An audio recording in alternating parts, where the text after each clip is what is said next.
Shaped like a dew on the lotus leaf, Xiong'an Railway Station stands as an architectural marvel to many.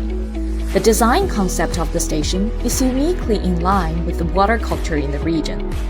Extraordinarily, this station can generate power on its own.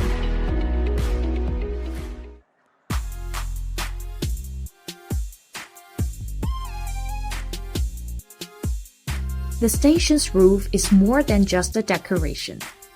It is a photovoltaic power station with 42,000 square meters photovoltaic panels installed.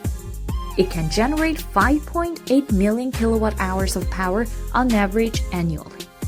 原站的光伏项目呢，建设地点呢位于雄安站的站房屋顶。项目是2020年的12月25日正式的并网发电，年均发电量呢是580万千瓦时。相应减少二氧化碳是4500吨，节约标煤是1800吨，相当于植树12公顷。现在我们这个无面分布式光伏技术啊，也已经广泛的在国内外的这种交通领域或者是重大的这个大型的建筑屋顶进行的应用。目前呢技术应用还是比较广泛的。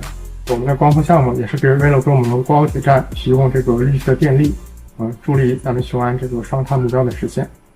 As the district's first major infrastructure project, the station plays a pivotal role in connecting capital city of Beijing and Xiong'an, which has been designed as a major recipient of functions transferred from Beijing that are not essential to its role as China's capital. 7年前，如果从北京出发的话，要开车100多公里才能到达这里，而现如今，我们每天有20对城际列车往返北京和雄安，从北京西站出发。最快50分钟就可以到达雄安站。In just 7 years, Xiong'an was transformed from blueprint into reality, and its railway station, which features smart and green, has become a testament to the area's ever-evolving transformation.